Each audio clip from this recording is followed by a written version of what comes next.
He pushes the arguments into the wee hours of the night so American people won't see them. In short, again, the McConnell resolution will result in a rushed trial with little evidence in the dead of night. If the president is so confident in his case, then why won't he present it in broad daylight? If Leader McConnell and the Republican senators who have said he's done nothing wrong, it's perfect, why not while the sun is shining instead of at 2 a.m.? Right. Well, it's pretty obvious. It's pretty obvious. Why not? It's a diversion. On something as important as impeachment, McConnell's resolution is nothing short of a national disgrace. And it will go down in history as one of the very dark days of the Senate, not living up to its responsibility in obeisance to the president, not to the truth. Wow. Leader McConnell promised his trial rules. You've heard this for weeks. Let's enact the same rules as the Clinton trial rules. He said we're going to get started in exactly the same way. It turns out the McConnell rules are not even close to the Clinton rules. And there are many places where that happens. Unlike the Clinton rules, the McConnell resolution does not admit the record of the House impeachment proceedings into evidence. So McConnell seems to want a trial with no existing evidence and no new evidence. No evidence. You can understand why. It's because he's afraid of evidence. So is President Trump. So are the president's men. A trial with no evidence is not a trial at all. It's a cover-up. Second, unlike the Clinton rules, the McConnell resolution limits presentation by the parties to 24 hours per side over only 2 days. Leader McConnell wants to force the managers to make important parts of their case in the dead of night. I've read the brief. It's about 45 pages. I commend each of you. It's a powerful document. Very hard to rebut. In fact, the president's brief doesn't even attempt to rebut it. Next, the McConnell resolution prohibits motions to subpoena witnesses or documents until after the senator's question period. And even then, it requires the Senate to overcome an additional hurdle by voting to determine whether motions to subpoena witnesses and documents are in order. So we've had some senators say, well, I'm going to vote for McConnell's resolution, but later I might vote for witnesses and documents. McConnell's very resolution puts many obstacles in the path of getting witnesses and documents even later. So Republican senators, don't fool us. Don't say you want to make it easy to vote for witnesses and documents at the end of the trial if you vote for this resolution. Exactly. It makes it a lot harder. And finally, unlike the Clinton rules, the McConnell resolution allows a motion to dismiss at any time during the trial. Now, we thought that the Clinton rules shouldn't apply. They were unfair to us. McConnell kept hugging the Clinton rules as his defense, but we now see that he didn't mean it. That what he wants to do is simply cover up for President Trump. Suppress it. So, starting this afternoon, immediately after Leader McConnell introduces his resolution, I will be offering amendments to fix its many flaws. The first amendment I will offer will ask that the Senate subpoena White House documents related to the charges against the president. Those documents include the records of meetings and calls between President Trump and the president of Ukraine, as well as those records created or received by Mr. Mulvaney, Mr. Bolton, Mr. Blair, and other White House personnel about the decision to hold and release the military assistance to Ukraine. Exactly. It's very possible, even likely, that some of these communications may have been with President Trump, between him and these people. That's why they're so important. No one can argue that these documents are not directly related to the charges against the president and should be reviewed by the Senate. The witnesses I've requested have gotten a lot of attention, and rightfully so. The documents are of equal importance. People should understand that the documents can shed as much light on why the aid was cut off, who did it, and how it evolved as the witnesses. And we feel very strongly that we need documents, and that's why it's our first call.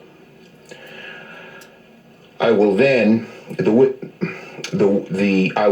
offer a series of amendments on the documents we requested, the witnesses we requested, and amendments to fix the most egregious departure that McConnell made in his proposed resolution from the Clinton rules. Let me be clear. We have no intention to be dilatory. There is no guarantee that Leader McConnell will allow these votes to take place later in the trial. So now, before any resolution passes, we must do it. We feel this is an obligation we have to the Constitution to outline what a fair trial would be, to not go along with a cover-up, with a sham trial. And we will do it. We will do it. Right off the bat, Republican senators will face a choice about getting the facts or joining Leader McConnell and President Trump in trying to cover them up. This is a historic moment. The eyes of America are watching. The eyes of the world is watching. Republican senators must rise to the occasion. Senator Durbin. The eyes of the world is watching, my friend. This is all being broadcast on national TV. This isn't being done in behind closed quarters. All diplomats, state, countries, nations, all over the planet has access to this. And a majority of them are watching this.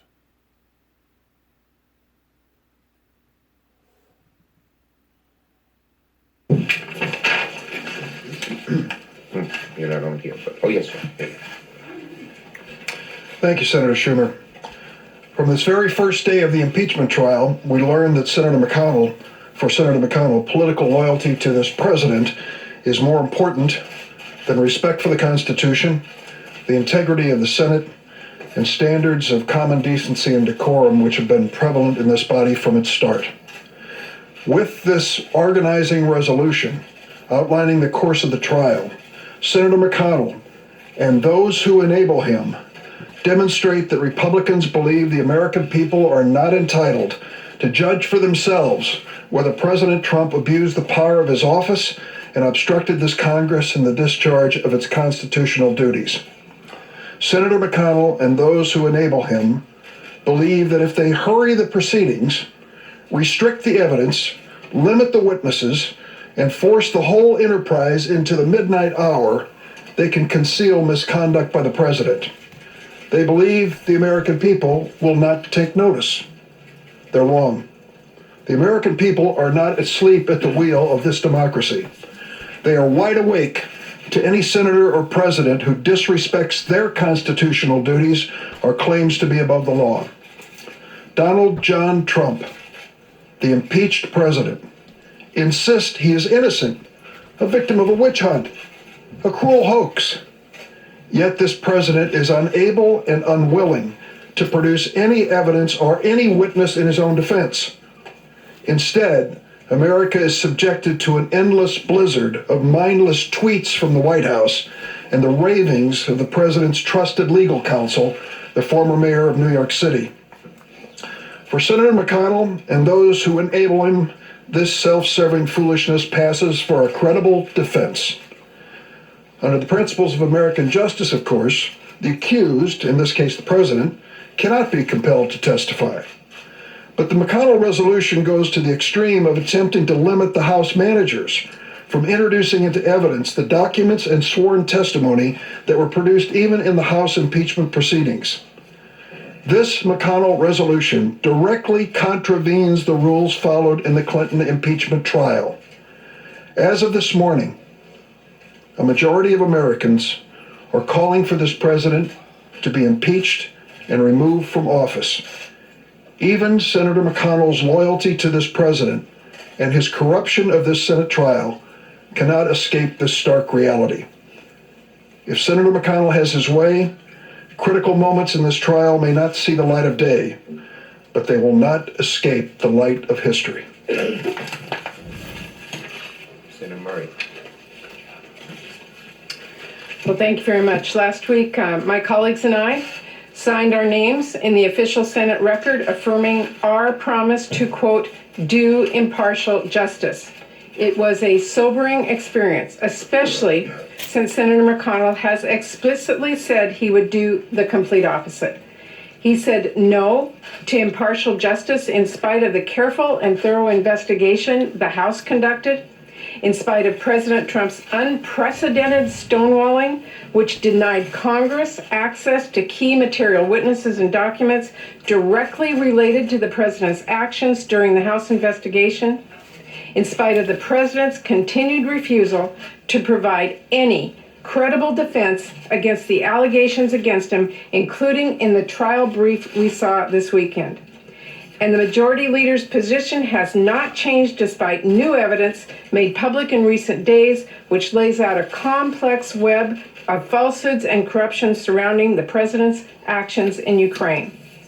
And now, as the trial begins, as new evidence comes out, and after each of us has reaffirmed our most solemn responsibilities to our states and our country, it is clear people across the country are watching this carefully, and they are deeply concerned our president may have demanded a foreign government interfere in our next election to help him in his campaign. Exactly. They want to know all the relevant testimony and evidence is being considered. And the Senate is acting fairly rather than staging a cover-up. Exactly. So I hope Republican senators remember that they have a choice.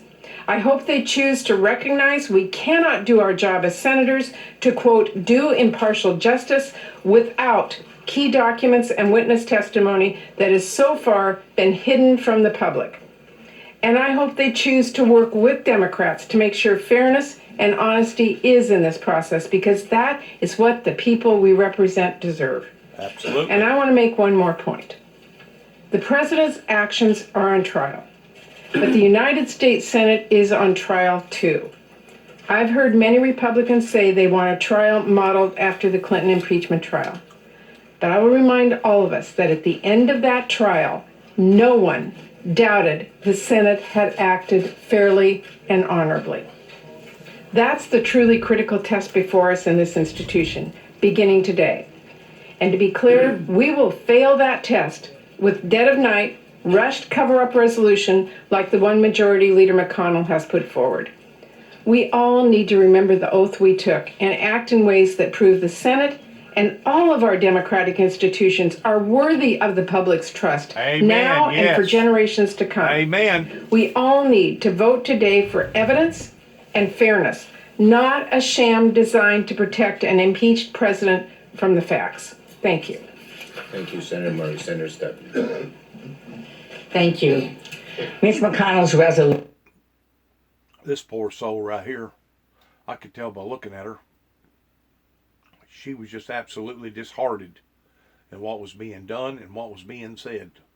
Let's hear what she has to say from her heart. Is appalling, and so is the defense being put forward by the White House. They don't dispute that there was a phone call with a new young leader in desperate need of support from the United States in his military efforts against Russia. They don't dispute that there was a threat to withhold funding on that phone call if, in fact, the new young leader did not do what the president wanted. They don't dispute the fact that they withheld the funds after the phone call, even though the watchdog for the Congress, the General Accounting Office, has clearly said it is illegal, which they are not disputing either. A whistleblower. Seems to me they are using the Mick Mulvaney defense. Yes, the president did the call. Yes, he withheld the money. The president can do whatever he wants. Get over it. No president is above the law, and that's what this trial's about. Questions on this subject?